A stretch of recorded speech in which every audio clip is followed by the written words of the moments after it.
मेरा नाम डॉक्टर सागर है और मैं हूं बच्चों का डॉक्टर। आज हम बात करेंगे एक ऐसे चीज़ के बारे में जिसको समझना और समझाना दोनों ही थोड़ा सा मुश्किल है। मैं बात कर रहा हूं ADHD के बारे में, attention deficit hyper activity disorder. तो क्या ये एक बीमारी है? हाँ और ना भी। तो ADHD होता क्या है? देखिए, हमारे दिमाग में चल रहे बदलाव को, जिसे मेडिकल भाषा में न्यूरो डाइवर्जेंस कहते हैं, इसे ADHD कहा जाता है। कुछ लोगों को लगता है कि ADHD का मतलब केवल हाइपर एक्टिविटी या अति सक्रियता होती है। ऐसा बिल्कुल भी नहीं है।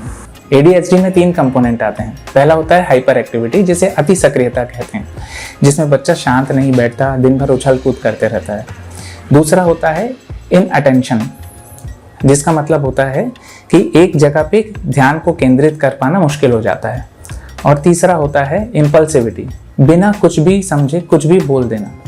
तो ये होता है ADHD।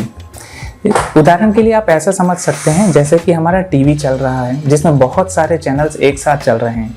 एक मोबाइल है जिसमें बहुत सारे ऐप एक साथ खुले हुए हैं।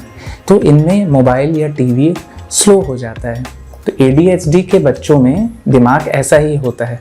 बहुत सारी चीज़ें उनको एक साथ चलते रहती हैं, जिनकी वजह से उनका प्रोसेसिंग जो रहता है वो स्लो हो जाता है। कुछ लोगों को लगता है कि ADHD हमारी खराब परिस्थितियों के कारण, हमारे खराब परवरिश के कारण हमारे बच्चों को हो रहा है। ऐसा बिल्कुल भी नहीं है। ये न्यूरोलॉजिकल होता है।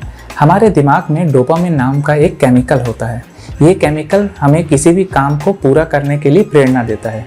ADHD के जो बच्चे रहते हैं उनमें ये केमिकल कम होता है या इस केमिकल का स्तर कम हो जाता है, जिसकी वजह से वो एक काम को स्थिरतापूर्वक नहीं कर पाते हैं, जबकि अपना पसंद का काम करने में वो गहराई से डूब जाते हैं। इसे हम ऐसा समझ सकते हैं जैसे कि एक रूम में DJ लगाकर हमें बहुत सारे गाने एक साथ बजाया जाए और आपसे एक महत्वपूर्ण किताब दिया जाए और उसे कहा जाए कि गौर से इसे पढ़ें। ADHD के बच्चे कुछ ऐसे ही होते हैं। ADHD के बच्चों में कुछ रोचक बातें भी होती हैं। ये बहुत क्रिएटिव होते हैं, एनर्जेटिक होते हैं और एक प्रॉब्लम को सुलझाने का इनका एक अपना तरीका होता है। ADHD के मैनेजमेंट क्या हो सकते हैं? पहला होता है बिहेवियर थेरेपी, दूसरा होता है स्कूल इंटरवेंशन, तीसरा होता है साइकोथेरेपी और चौथा होता है मेडिकेशन।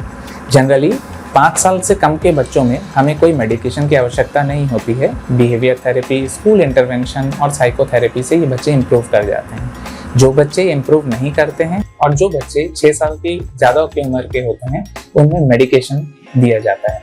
मेडिकेशन के लिए आप अपने डॉक्टर से संपर्क कर सकते हैं। Thank you.